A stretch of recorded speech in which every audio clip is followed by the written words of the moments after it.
This is The Jeff Crilly Show. Well, we're taping this on a fortuitous day for my next guest because this is World Cancer Day, in which we educate people on the different ways that people can put themselves at risk. And something that's new to me, I just learned this, is that there is a link between bras and breast cancer. CJ Grace is in the studio. She is a former BBC journalist. She's a comedian. She's a self-help author. And she's my friend. Thanks for coming on the show. Thank you so much for having me today. Absolutely. Well, this is a wide-ranging discussion, but let's just begin with bras and breast cancer. When did you discover this link, or had you always known it? Well, in the research for my book about breast cancer and infidelity, it's called My Wild Ride, How to Thrive After Breast Cancer and Infidelity, I did a lot of research and read a lot of books about cancer. And the one that was the most compelling for me was one called Dressed to Kill, The Link Between Breast Cancer and Bras by Sydney Ross Singer and Sonia Grismeyer. And in it, they detail very extensive studies that show how there is a very strong link between bras and breast cancer. In fact, numerous studies show this link, and there's only one study, in fact, that shows no link, a 2014 study, but sadly, that's the only one that comes up when you Google the issue. But the link is strong, and it makes sense because where do waste products tend to stay in the body? In the fatty tissue. And where do we women have fatty tissue? In our breasts. And if you constrict the breasts, it stops the lymph flow. And the lymph is what moves everything out of those tissues and clears away waste products, clears away toxins. And so many women you speak to and they say, oh, they love taking their bra off at the end of the day because it's uncomfortable. Sure. And the tighter the bra is, the longer you wear it, the worse the effects. Wow.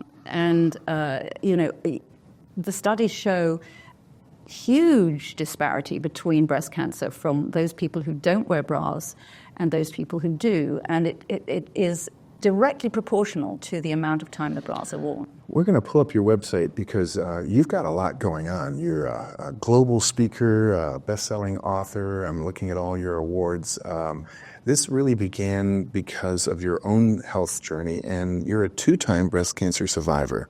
Tell us about the first time. Well, that was in 2007, and it was a less serious form of cancer that I had then than the one that I had in 2014.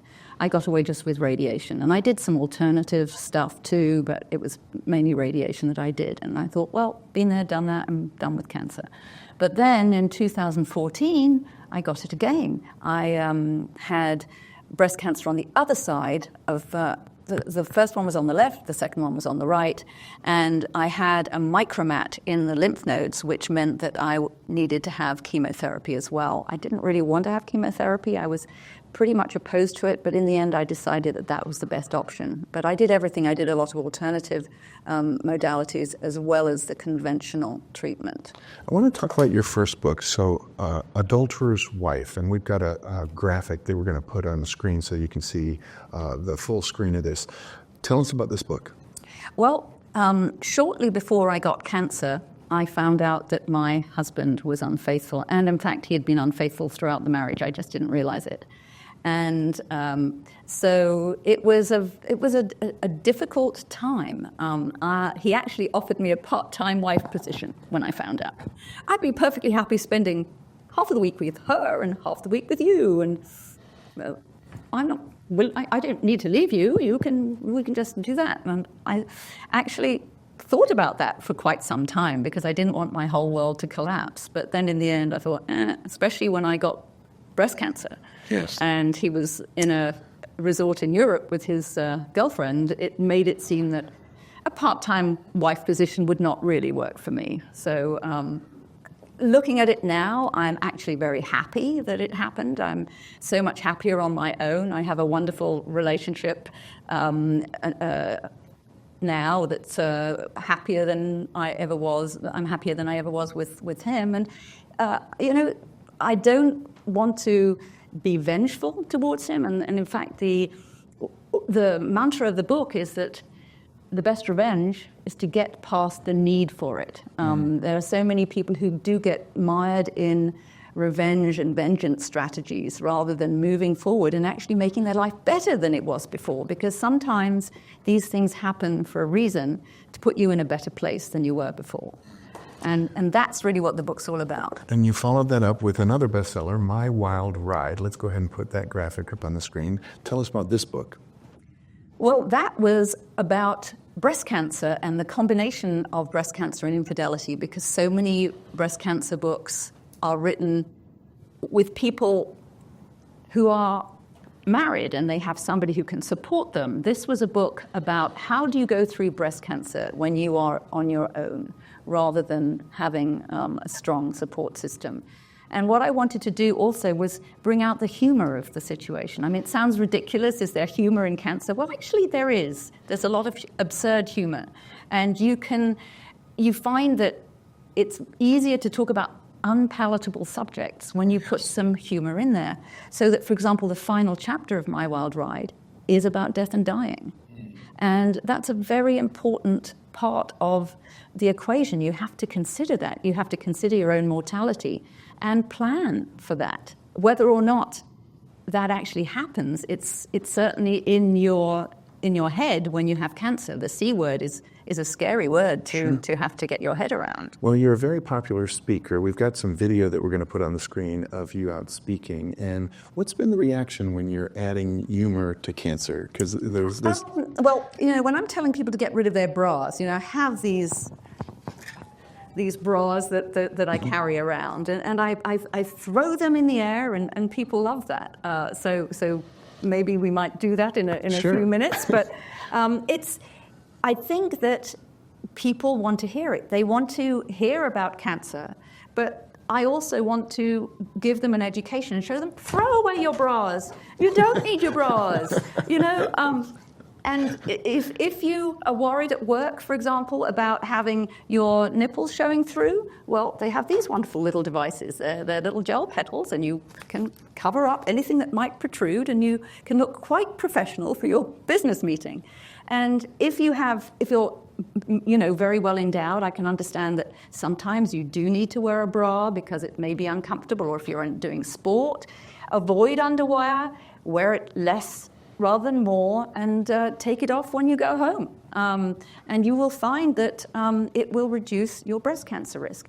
I mean, there are lots of causes of cancer out there. I can't say that this is the only cause of cancer, but the studies show pretty compellingly that there is a strong link between bras and breast cancer. And it's amazing that it is actually stronger than the link between smoking and lung cancer. That is so surprising. Yeah, and it's not been made that public.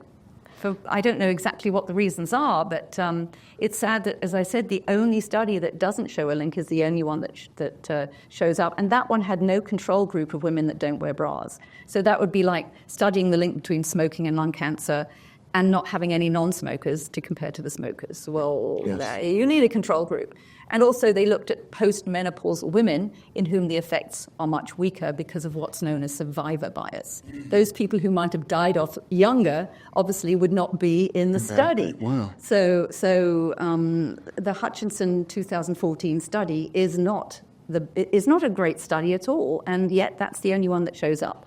And it's the only one that shows no link. But it does seem that there is a very strong link. And you have a button that you carry around with you. The button that I carry around is because, I took some controversial decisions with my cancer. I was advised to have a bilateral prophylactic mastectomy, and I turned that down. And it was very much pushed by the doctors after Angelina Jolie came public with her particular story.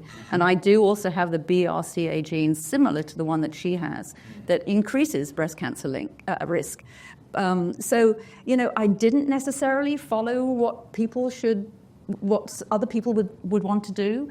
And I was besieged with all kinds of advice. The people that saw me do conventional therapy said, chemo and radiation is toxic and doesn't work. And the people who saw me do alternative therapy said, it's all quackery, you shouldn't be doing that. And then I had food Nazis saying, if you don't give up dairy, you're going to die. And somebody else was saying, the reason why you got cancer is because you're too tense and you need to relax, they shouted at me. And of course, we all know that doesn't help people relax. But, all I can say is whatever I did I'm not dead yet. And here is the badge. I'm not dead yet. I'm also a Monty Python fan, and I did go and see Spamalot, which is where I got this wonderful badge, and it's become very appropriate to my situation. CJ, you were telling me before the show that there's also a link between breast implants and cancer. Yeah, I mean, the breast implants can cause cancer, but there are all kinds of systemic problems called breast implant illness that can ensue. And it's not that well known, but Nicole Deruda, for instance, has a Facebook support group, Healing Breast Implant Illness, and she also has a website, I think it's called something like healingbreastimplantillness.com, and she has 190,000 plus members on her Facebook support group. There are a lot of people with systemic problems from breast implants, and the FDA even gives a warning about that. So that, for example, Nicole herself, I believe she was sick for 6 years, bedridden, I think, for some of that, before she realized that the implants were the problem. And even Crystal Hefner, Hugh Hefner's widow, had breast implant illness. She didn't know exactly why she was feeling unwell until she finally decided that it might be the implants, and then got them removed and started to feel better. And she has spoken about that. She's spoken out about breast implant illness. And yet, I remember seeing only a couple of years back, there was a study a European study by some breast surgeons that implied that the reason why women complain about breast implant illness tends to be that they are neurotic. I couldn't believe that study. It was like a Monty Python thing. Sure. Oh, there's no real illness, you're just neurotic. But no, it's very, very real, and it needs to be taken seriously. And sadly, when I was going through my cancer, I wasn't told by the medical professionals that there were those risks from breast implants. I made my own decision not to have bilateral mastectomies. I had lumpectomies instead. And one of the reasons for that was that I knew reconstruction was going to be tough. But I didn't know the extent to which it can be really tough on people. It's actually a more serious surgery than the mastectomy. And a lot of women are choosing to go flat as a result, to not have that problem at all. So, CJ, we only have 2 minutes left, so final thoughts. What words of encouragement would you like to share with a woman who might be struggling right now? Well, there is always hope. People tend to think cancer is a death sentence. That is not true, especially with breast cancer. Non-metastatic early-stage breast cancer has almost 100% survival rate within the first 5 years, which is great. So I was in a slightly different category because I got it twice and I have the BRCA gene, so I'm a little bit more at risk, to say the least. But I'm still here. Do your research. I was a former BBC anal journalist type, with a researcher's background, so I did a lot of research to find what worked for me. Ask a lot of questions.